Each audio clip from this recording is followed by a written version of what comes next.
Have you ever found yourself staring at a to-do list, feeling a knot in your stomach, but instead of tackling that important task, you suddenly decide your sock drawer needs organizing? That familiar feeling is often the start of a procrastination cycle, and recognizing its key signs is the first step to breaking free.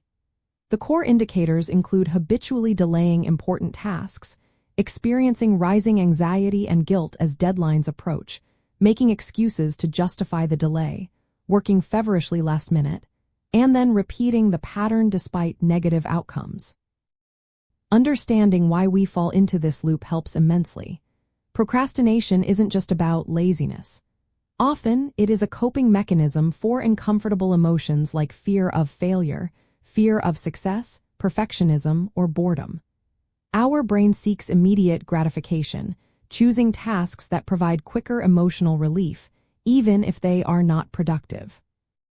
This emotional regulation strategy, known as effective forecasting, often leads us astray, predicting we will feel better by avoiding the task, when in reality, the opposite is true. Another contributing factor is something called the planning fallacy, where we consistently underestimate the time and effort a task will take. We might also struggle with task initiation, the initial push needed to get started, especially if the task feels overwhelming or unpleasant. This creates a psychological escape route where postponing feels like a temporary relief, even as the pressure builds. To identify these signs in yourself, pay close attention to your internal dialogue. Do you often find yourself saying, "I will start later," or "I work better under pressure"? Notice patterns of task avoidance, such as engaging in low-priority activities when a high-priority one is pending. A strong indicator is the increasing feeling of stress and self-criticism as the deadline looms closer, followed by a fleeting sense of relief once the task is finally completed, often at substandard quality. A fascinating aspect of this cycle is the concept of present bias, where we prioritize immediate rewards or relief over future benefits. For example, checking social media now feels better than writing that report, even though the report leads to better long-term outcomes. This cognitive bias plays a huge role in perpetuating the cycle.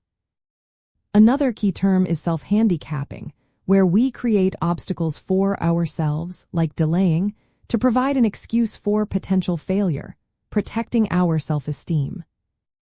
By becoming aware of these specific signs and understanding the underlying emotional and cognitive drivers, you gain the power to interrupt the cycle. It is not about simply forcing yourself to work, but about recognizing the emotional triggers, challenging your thought patterns, and developing healthier coping strategies. This awareness transforms procrastination from a mysterious habit into a solvable challenge, empowering you to approach tasks with greater calm and effectiveness.